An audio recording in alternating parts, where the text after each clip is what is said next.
Hello, Mr. Jones. It's nice seeing you again. Well, how are you?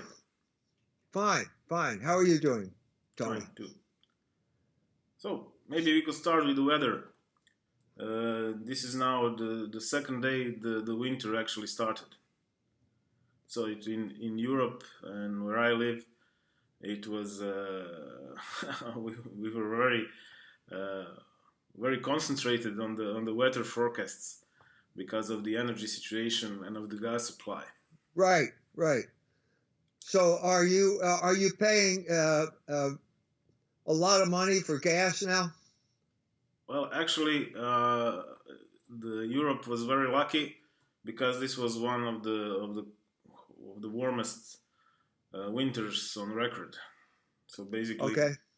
uh, I was at the beach in beginning of what was it, November. So it was very warm weather. The ski resorts like snow, and Yeah. actually because of that the price of firewood collapsed, and also the gas is now cheaper Good, than good. last February. I was in Mostar. I think it was in the spring, and this air came out of Russia or someplace. It was freezing cold, Yeah, freezing cold. I've never been so cold in my life yeah, it's called because I just wasn't prepared for it. it's called Bura. We actually just started just started blowing yesterday. Until now we had no Bura worth mentioning of. So basically Europe, the EU, and entire Europe was very lucky with this let's say unexpectedly warm weather. So Yeah. there we go. Well, it looks as if the world is turned upside down now because you've got Croatia, the president of Croatia saying that it's a proxy war and they don't want any part of it. And the president of Serbia is now supporting the Ukraine. Yeah. What's happening here? This is the world turned upside down. Yeah, but it's turned upside down, but it always remains the same. Serbia was always let's say the darling of the U.S. State Department, and Milosevic was American man. So I guess we are we are still on the same setting. And in Well, Croatia, are there demonstrations in Belgrade? I mean, this goes against the whole nature of the Serbian people who are related. They're brothers to the Russians. Are there demonstrations that protest? We should have Alexander on here to tell us yeah, what's yeah, yeah. going on at Belgrade. It's a great idea. I mean, it's not appropriate for me to say well how the Serbs feel, but what I am looking from Croatia is that the state media, they have a very strong president that's a very strong personality, and he holds the government firmly in his hands, and the media too. And so now you see in their mainstream media they're starting slowly to declare all these pro-Russian guys some kind of agents or paid groups that they are not really looking after the interests of Serbia and that stuff. So there is some shifts, but you always had a good cooperation between Belgrade and Washington, so it's not surprising actually. What do you mean good relations? They bombed Belgrade for 77 days in the 1990s. I remember that. I'm old enough to remember that. You call that good relations? Yeah, it was a punishment for Milosevic stabbing the U.S. in the back. Basically, I don't know if you know the story, but Milosevic was a banker that operated on Wall Street. He drank whiskey with Rothschild and Rockefeller, and basically it was the way that he got in power. It's also, just to mention, pretty unprecedented that the banker from that works in the U.S. becomes president, a leader of a communist country.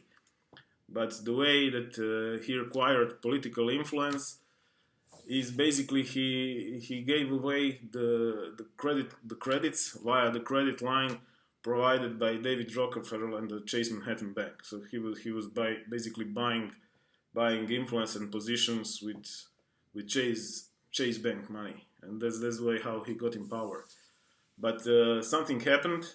I mean, it's a long story what happened. I think that the State Department still does not understand why Milosevic betrayed them, and after his betrayal, they bombed him. Well, no, wait a minute. The Russians didn't betray them. The Russians were so weak they couldn't help them. No, I'm saying that Milosevic betrayed his... Oh, Milosevic. I'm sorry. Yeah. I thought you said the Russians. I'm sorry. No. I thought you said Russians. No, Milosevic. No, basically, betrayed them. I don't know if you know the story about Tito. Tito was a friend of Stalin. He was a Russian spy, the Soviet spy, sorry. But he betrayed the Soviet Union. He turned to the Americans and he brought Yugoslavia. No, I know. When I was in Croatia, they were telling me that he was a Polish Jew. Yeah, there are all kind of stories.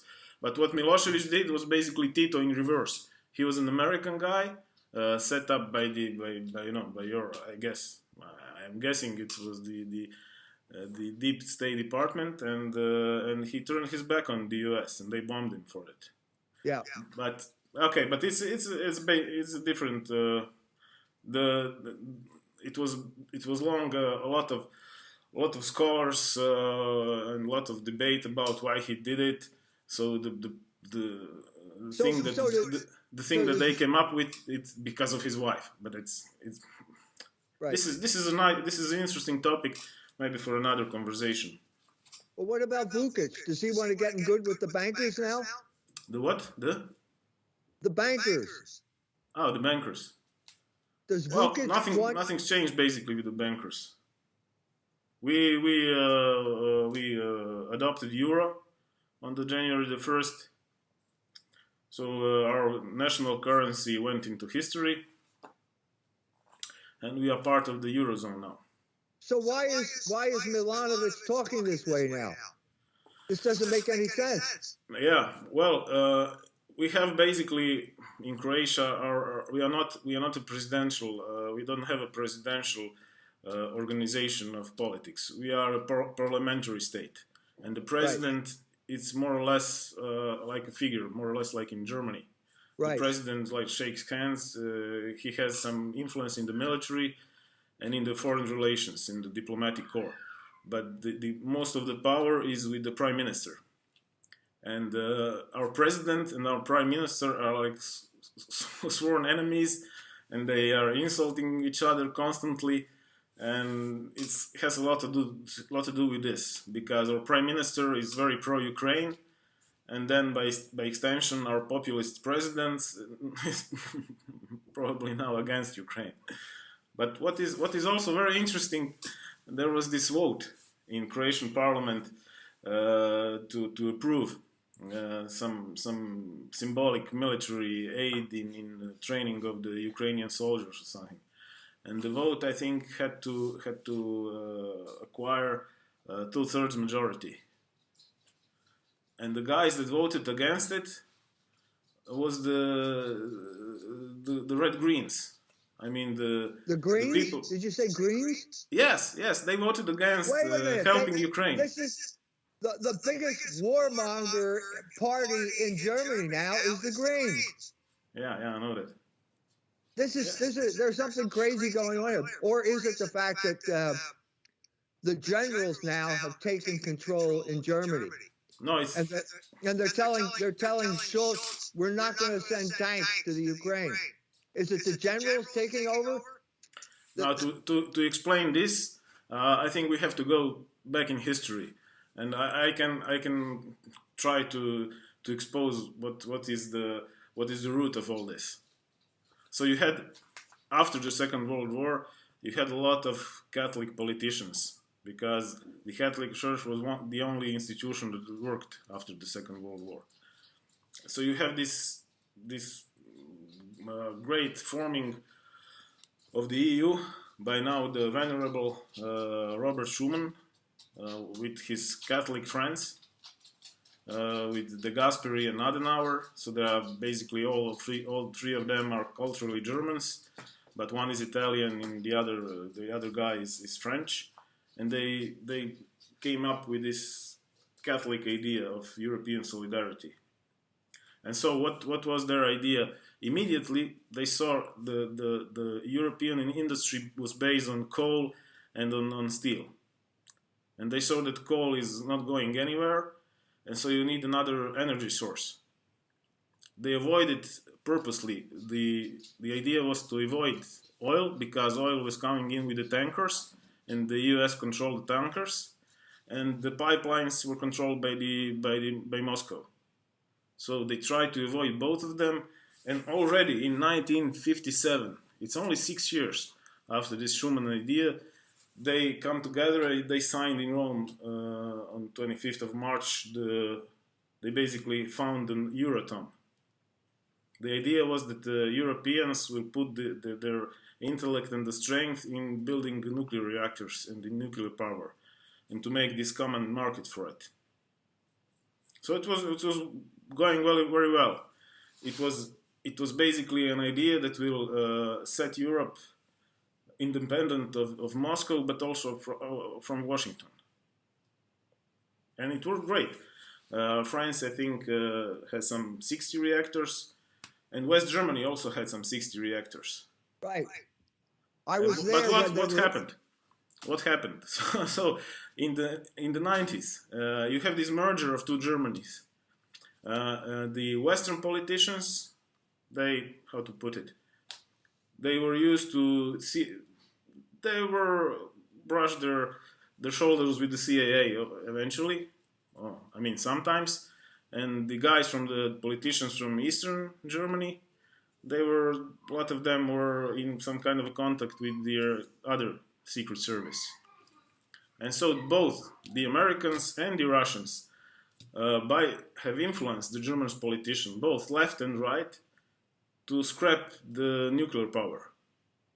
Because it suited both to the Americans and to the Russians to have German industry dependent on oil or on gas, because are they is this the group that created the Green Party?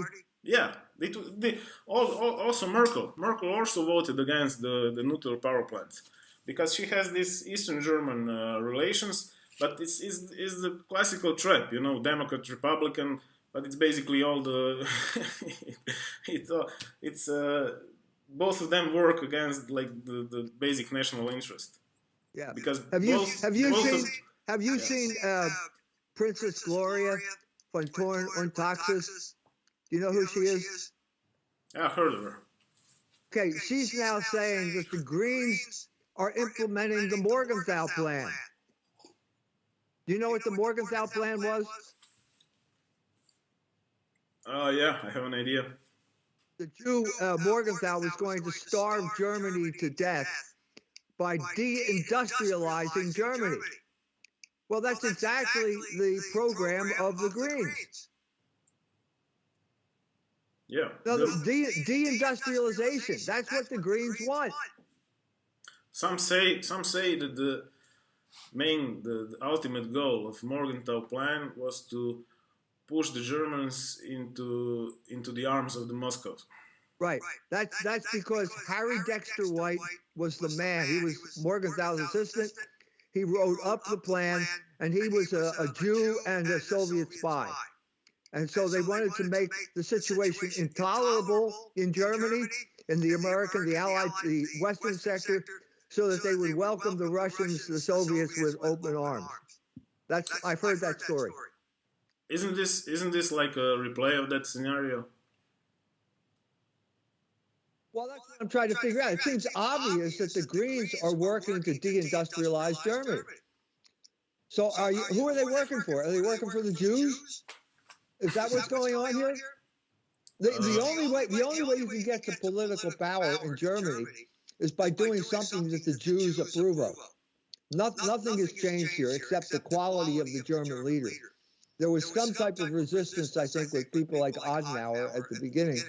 But now, all resistance has collapsed, as far as I can tell.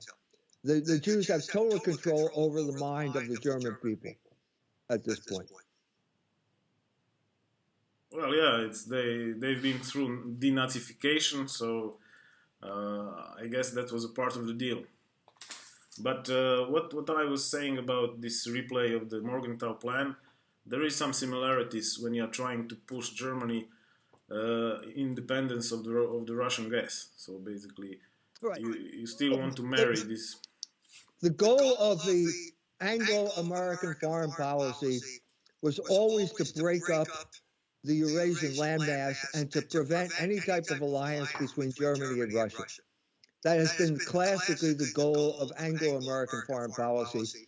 And once they, some people are saying that the whole purpose of the war in the Ukraine was simply to break up the German-Russian alliance that was de facto in existence as soon as the pipeline started working. And that's why they used the Ukraine war as an excuse to blow up the pipeline. Okay, I just said that let's say, the Catholic principle behind, that was the heart of the European project, was to be independent of both America and, let's say, Moscow, and to have your own energy source, because and to work on this Euro solidarity that was based there. So. But the Greens destroyed, because they destroyed nuclear power. Yeah. Russia had to turn to Russia to get the energy it needed, and they had to create the gas pipeline. Of course, the minute you destroy the nuclear power, you're immediately dependent either on America or the Moscow, because Germany does not have gas, actually. Right. So it's logical, and so it's in the interest of both the Washington and Moscow for Germany to abandon its original idea. Okay. What I'm saying here is let's say, and I've been watching your interviews and your speeches, and what this reminds me of this insisting on marrying Berlin and Moscow. It reminds me a lot of some kind of a new anti-communist crusade, but in this case, some new anti-Americanist crusade. I don't think that is a good idea, this concept. Well, okay, but where's Germany going to get its energy? So they go along, they're a docile vassal state of the American empire. They allow the Americans to blow up the pipeline.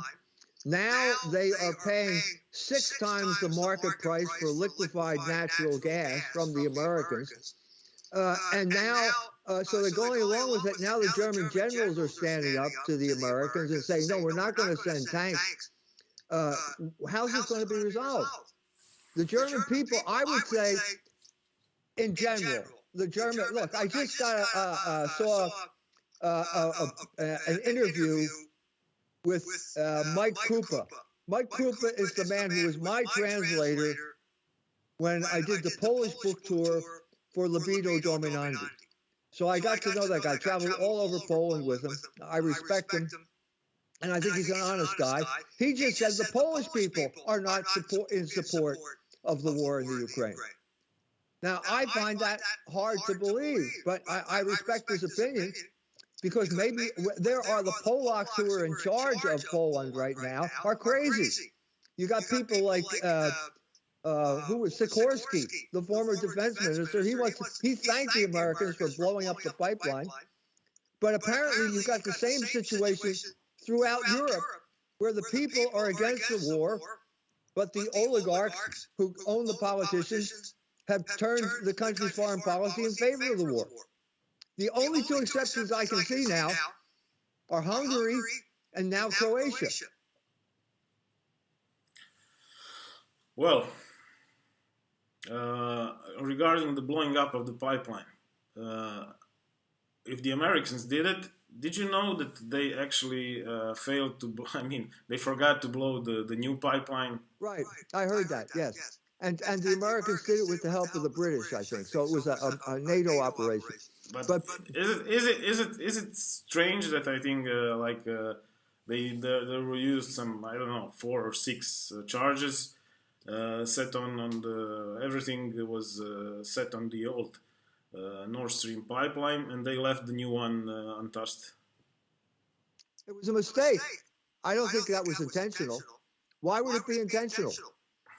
The whole point of Well, blowing because the let whole point okay, of blowing up the pipeline. The whole point of blowing up the pipeline. Why are the Greens in favor of blowing up the pipeline? Because it takes the pressure off of them. Because as if the pipeline is still pumping gas, then or if they just shut it off, if the Russians just shut it off, then all the politicians have to do is say, okay, turn it on again. They're trying to block the Greens profited from blowing up the pipeline. This is why I think Annalena Baerbock refuses to answer any questions about it. There was a German member of parliament looking straight at her. She's sitting right across the room at the Bundestag, and he said, tell us who blew up the pipeline. She's not going to say it because it's in her interest to blow up the pipeline. This is precisely what the Greens want. It takes the political pressure off them. They can be loyal vassals to the Americans. They can ignore the German voter, German interests, and they can stay in power. Yeah, but the old pipeline was blown up. The new one that could be functional is not. And that was because if, let's say, it's just a theory, if this winter was not as hot as it was, basically you have now like the German gas reserves are double in size. I mean, that there were a year ago in this time. So if the situation with the energy was unbearable, the Germans probably had to come and take the gas from this new pipeline. And the whole issue with the new pipeline, why it was not operating, was because it lacked some permits. The German authorities were denying the permits, and so basically, but the old pipeline was operational all the time.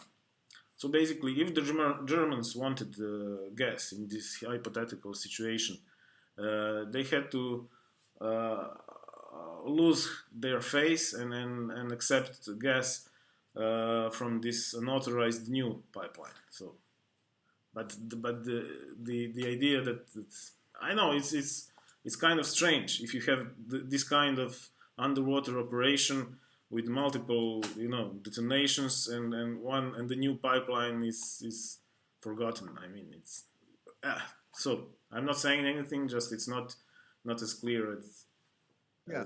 Well, I think right now that the Germans and now I think the Croatians are realizing that Ukraine is going to lose this war.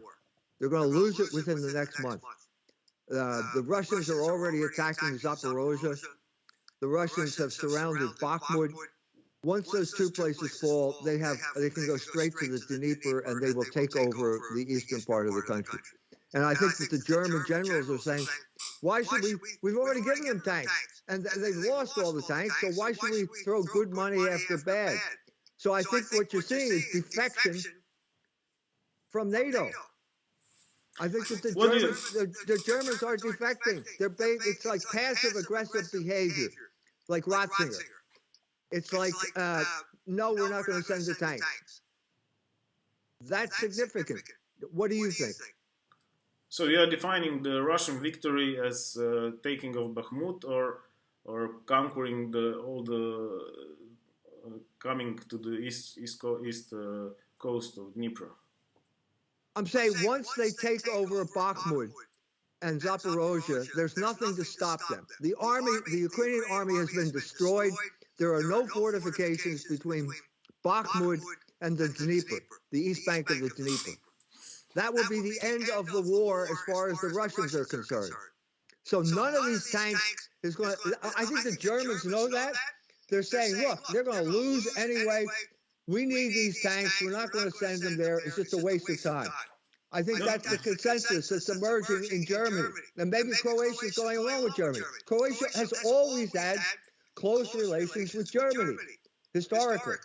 Yeah, right, because Belgrade was always good with London and with Washington, so we had to, do strategic alliances. And there is, I noticed, with the old population, like my grandparents and really old people, they kind of see the Austro-Hungarian Empire as some kind of a very good state, like, oh yeah, they're idealizing this. I think it was. I agree with your grandparents. When I was in Mostar, if I was able to speak German more with more people than I was able to speak English. There was a lot of people who spoke German. I met a woman there who had been a refugee during the war in the 90s. Her father had been she was a refugee in Germany. Then her father had been a Gastarbeiter there during the 1970s, and her grandfather had been in the Ustasha.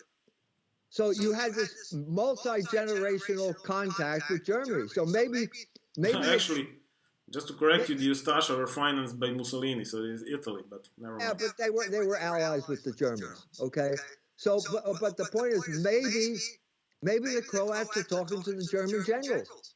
Maybe there's an anti-American consensus building here because of the war. Yeah, and okay, let me go back at the winning of the war. So basically, to take Zaporozhye and to come to the Dnipro, that was not actually the original definition of Russian victory. It was much more ambitious. It was actually coming to the Polish border, because if you leave half of Ukraine in this situation, what this intervention created, it spilled bad blood between the Russians and the Ukrainians, and this won't stop. This will now. I can see the pattern that was mimicking the Balkans, and this one it won't. If even if they reach the Dnipro, it will be a sour victory. It won't be. What do you think? What do you think the only thing that both like say Serb military analysts and Croatian military analysts are looking the conflict in Ukraine? What do they agree about? Okay. Do you have an idea? About Poland? No, about Poland.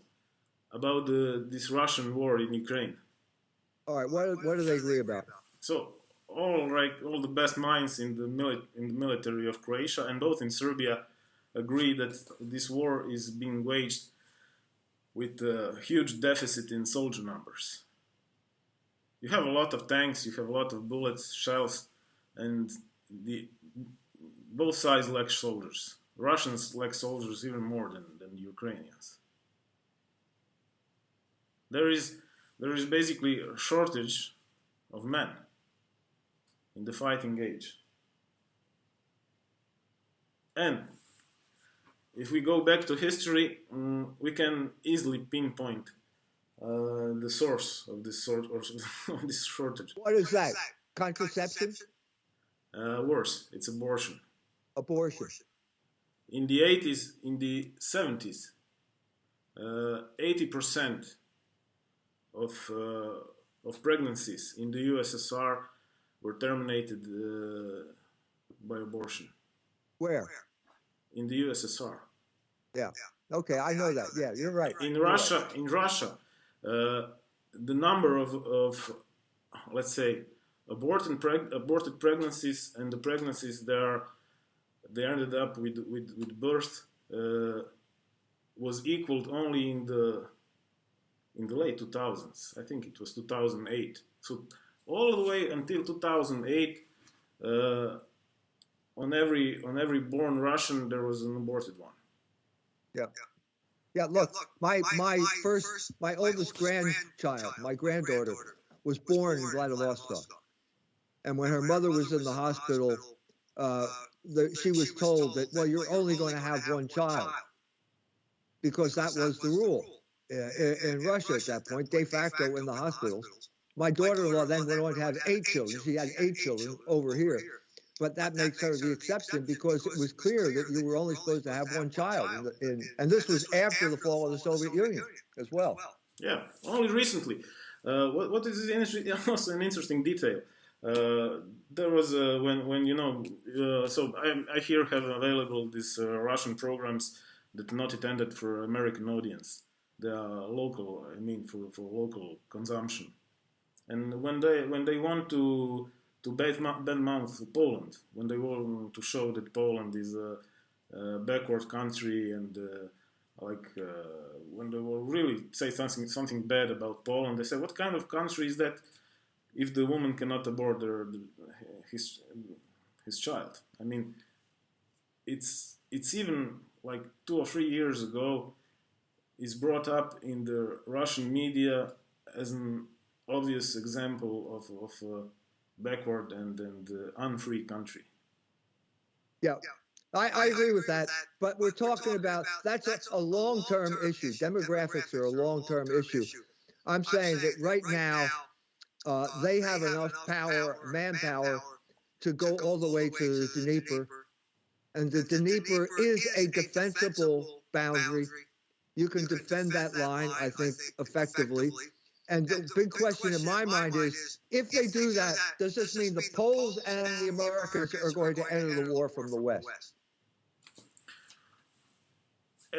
No way. The Americans don't have the actions of the Americans are not showing that the Americans are supporting the Ukrainian victory. They just are preventing the the Ukrainian loss. That basically the job of the Americans here is to prevent the Russians from winning. That is much easier than to ensure. The long-term goal, as I understand it, is to bleed the Russians to death by involving them in a long conflict. That's not going to happen. It's not going to be a long, drawn-out conflict. It's going to be over by March. It will be over. One way or the other, it's going to be over. Yeah, this conflict was a threat for the Russians. It was the first time when we talked the first time after immediately in last February when this thing started. That was the words that I told you. It's a trap, and the Russians just fell in it. It's a huge trap. It's a trap visible from the airplane, and so the Russians fell for it, and now they have to do their best to get out of it. But yeah, it's exactly just to tell you an example. The Russians have their regular troops in another country now, and the U.S. are supporting this country's military. So it's basically Vietnam in reverse. In Vietnam, you had American troops as a regular as the invading force, and you have the Soviets supporting the Viet Cong. Right. And I remember this popular, let's say, musical culture. You had the hippie Vietnam age. I don't know if you heard the song Phantom. What song? The Phantom. The Phantom. No. It's a very popular song from the band The Cheese, I think. The song goes, it's basically about, it's a Russian song. It's about the guy from Texas that's flying his Phantom plane, like jet, and he's being shot down. And the guys that shot him down were the Russian ace Ivan and his wingmen Kolya and Vanya. So this song is about the level of the assistance that the Viet Cong got from the Russians, from the USSR. They got the latest jets that were MiG-21s. They were flown by the Russian pilots, and the most popular song of the time was the Phantom, the song about the Russian ace Ivan being very successful.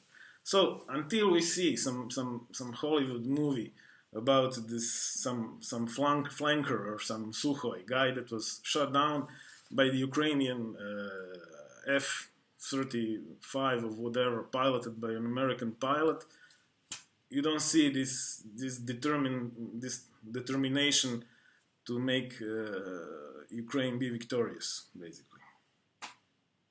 No, I already said that they don't care anything about the Ukraine. Yeah, this is a war against Russia. This is a war, but Brzezinski said that Afghanistan was payback for Vietnam. Yeah, Brzezinski lured the Soviets into Afghanistan and thought he could bleed them to death, and he did to a large extent. It was successful. But now I think the Russians have learned their lesson. They're not going to bleed to death in the Ukraine. The Ukrainians are bleeding to death. Their army has been destroyed. All those tanks that were over there, they've all been destroyed. I'm saying this is the secret consensus in places like Germany. They know the Ukraine is going down, and they're not going to send anything more to basically a failed operation. And I think that Croatia is going along with them. And I think if you go below the government level, I think this is the way most Europeans feel. They're not interested in this war in the Ukraine. To be frank, it's on the route. It's on the track. What I was talking in the beginning. What the European feel is always choosing between the lesser evil, and the two evils being the US and the other evil, the USSR. Right. Until the last February, like you would be right. Many of the Europeans would see Russia as a smaller evil compared to the Americans. But what the Russian armored brigade on its route to Kiev did was a dramatic change in public opinion. With that operation, with charging with tanks on Kiev, it was like it was the breaking point. From that point on, the opinion shifted. Now the Russians are the greater evil, and the Americans the lesser evil. So that's basically how the Europeans feel. That's not the way I see it. I mean, you're there, I'm here, but that's not the way I see it. By the way, that original, what you said originally about the Europeans seeing always in the middle between two evils, either the United States or Russia, that was the gist of the preliminary documents of Vatican II. That was the impetus behind Vatican II.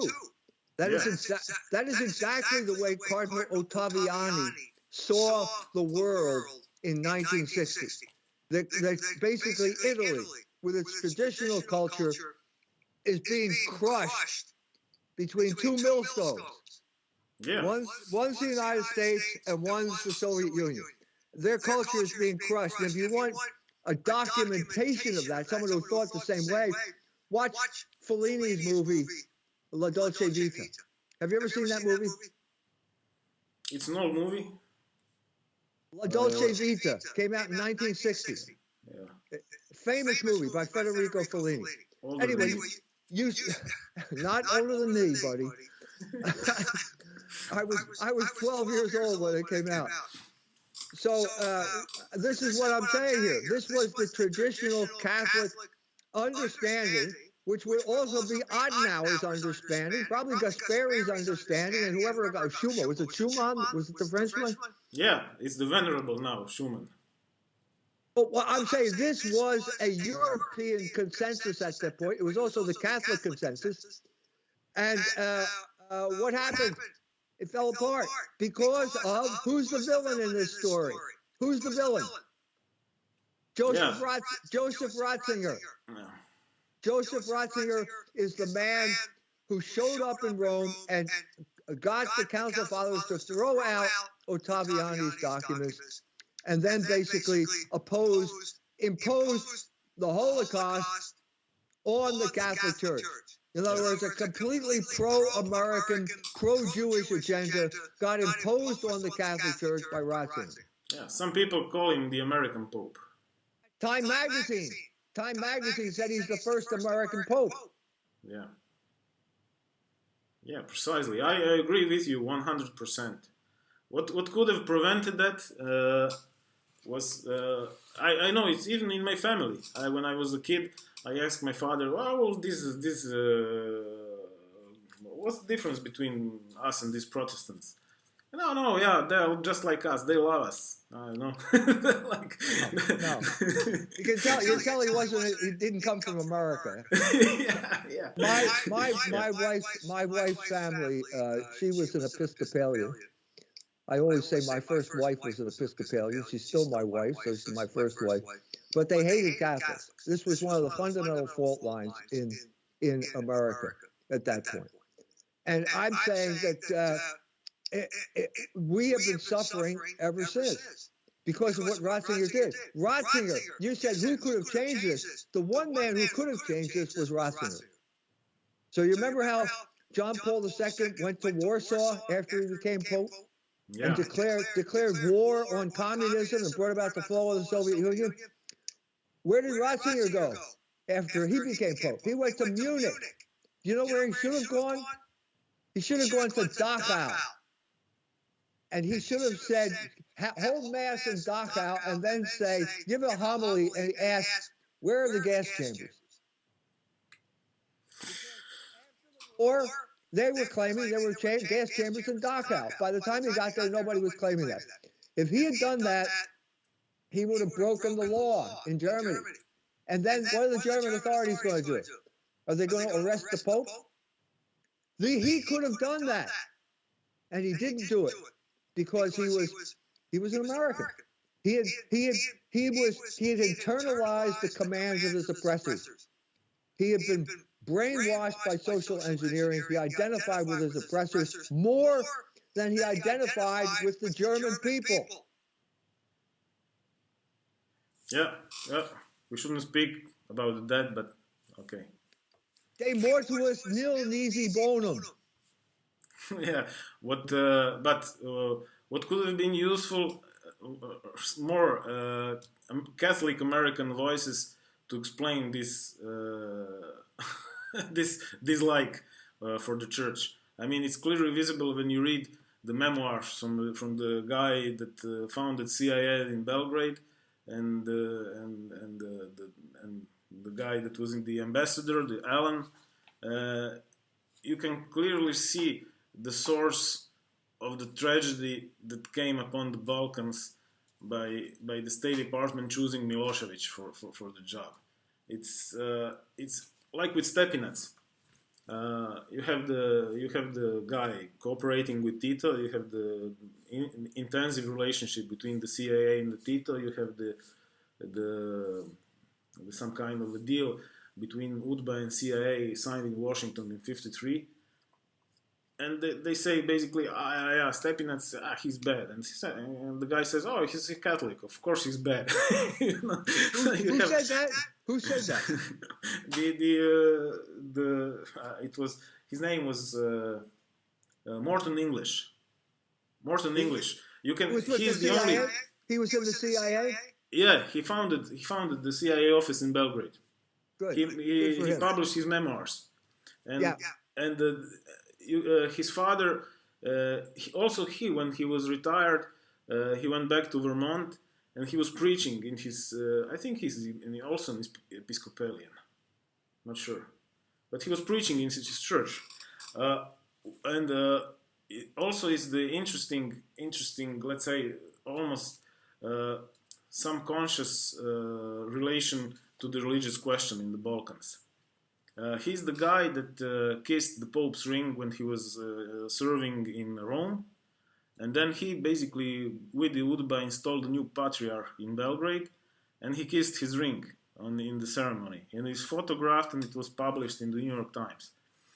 And in his private notes, he says, "Oh, I just kiss the Serb Pope. I think I'm the only one that kissed the rings of the two popes," something like that. Yeah. Yeah. What I want to say is that we lack the perspective about the let's say the WASP ideas about Catholicism, but I think that you guys in this point in time lack the full view of the East Orthodox Catholic relations. Well, that's obvious.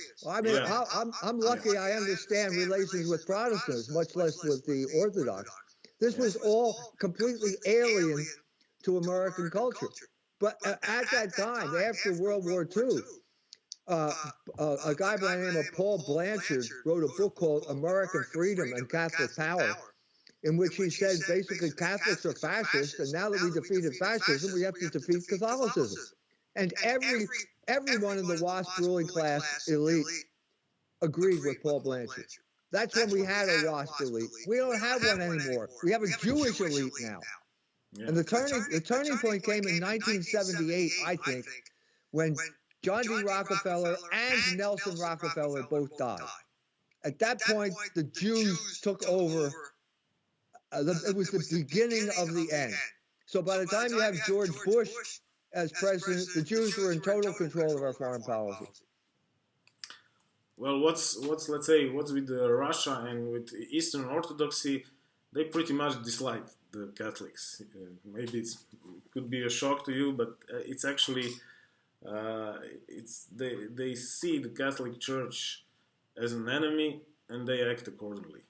I know. I was when my son was in Vladivostok, which was a Catholic church. The government had given it back, building back to the Catholics.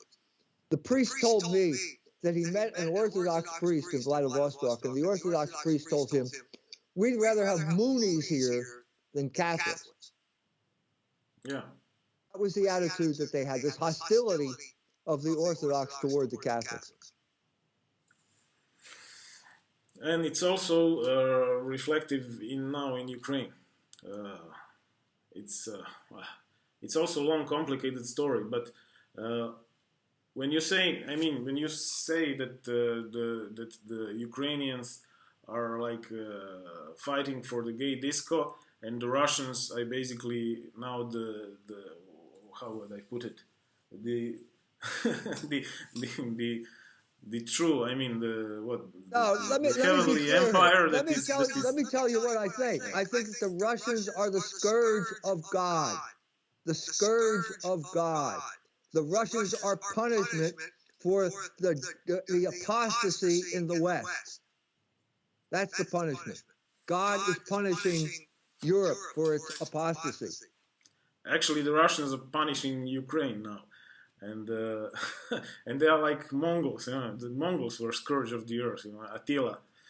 So I don't see. That's what Luther said. Luther came up with the idea. He said the Turks. He said the Turks were the Paicha Gothis, the scourge of God, the whip of God, the punishment of God.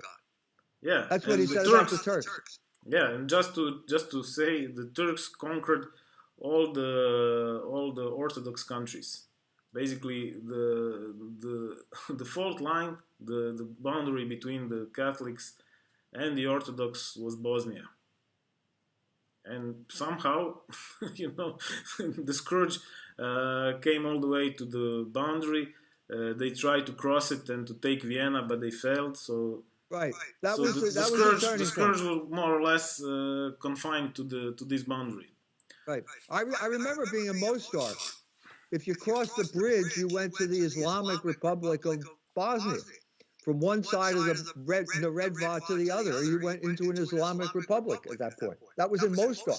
Yeah, and just to illustrate you the intra-religious,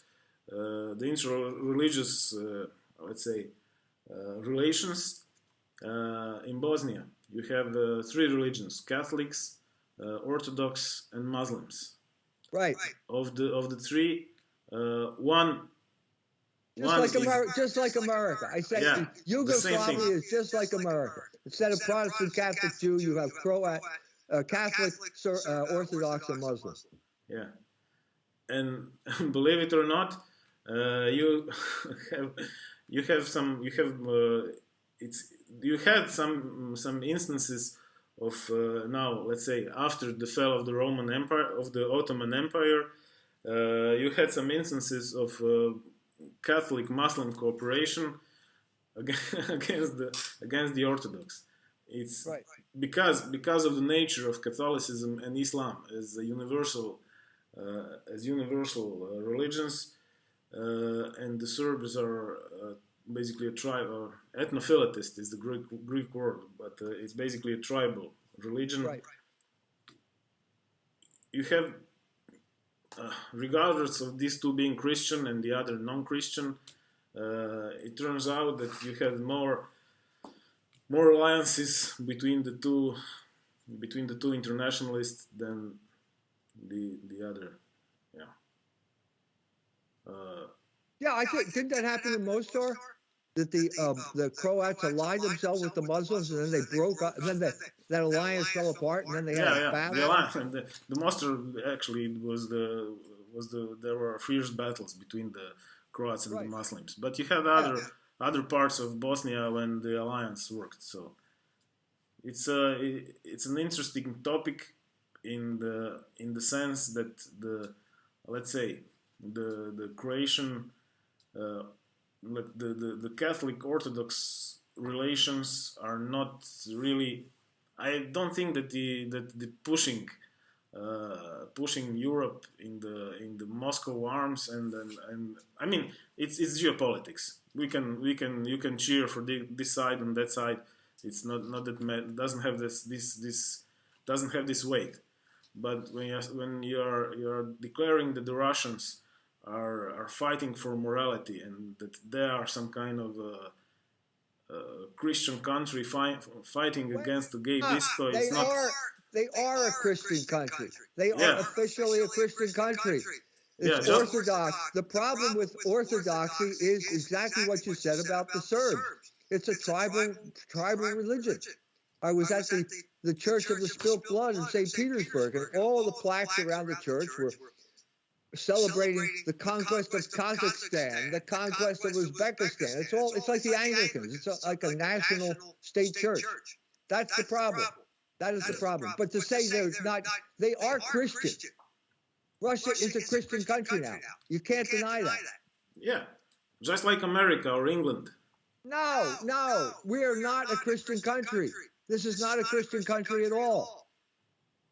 Well, it's never, from an official point of view, it has never been a Christian country, even though the majority of the people here are Christians. It is always, they've always practiced some form of separation of church and state here. You have never had a situation like the one you have in Russia now. But the situation in Russia is wrong. That's the point. In Russia, some guy once said that the Orthodox Church is an office in the building of the imperial administration. That was the Orthodox Church. I'm not. There is no separation of church and state in Russia. I agree with that completely. Yeah. And the problem with Russia is xenophobia. Okay, they're always afraid of foreigners. Okay, what have we done? What has the United States done? It's made them worse. It made that situation 10 times worse than it was in 1991 when we had a real moment of opportunity. It was the Jews who destroyed that opportunity because Jeffrey Sachs brought Wall Street money in there and looted the country and created those Jewish oligarch billionaires.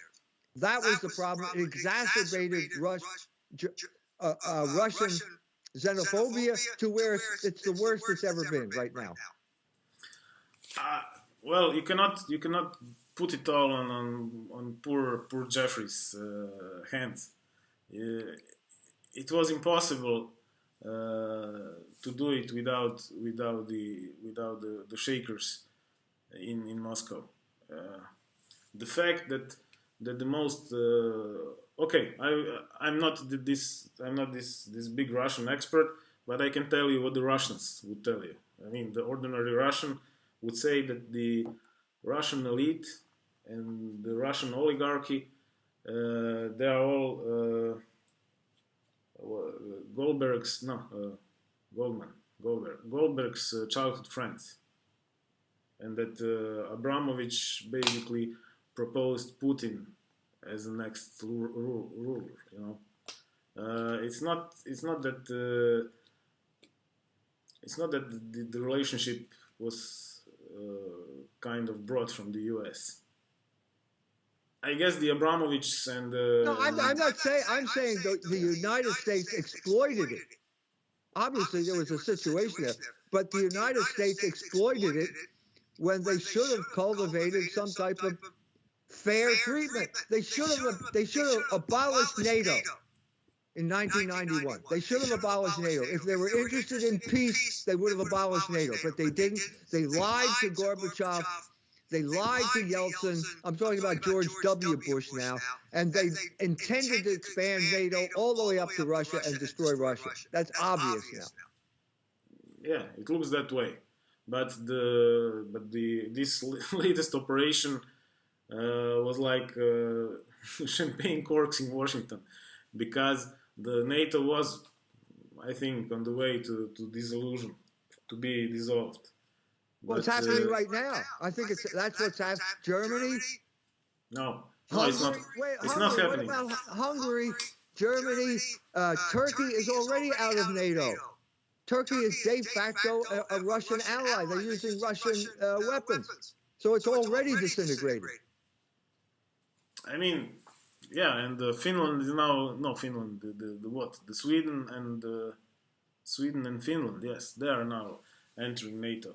It's always the play. It's always the game of waging who's the lesser evil, you know. Right. And at this point, the way I can see it from here, the Russians made themselves the the bigger evil, you know.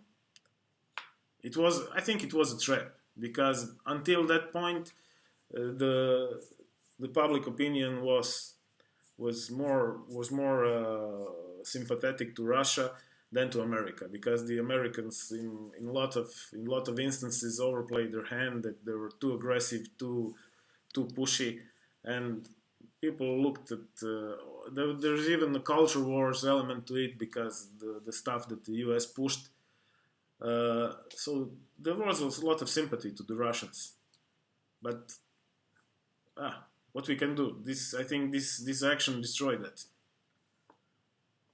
Yeah.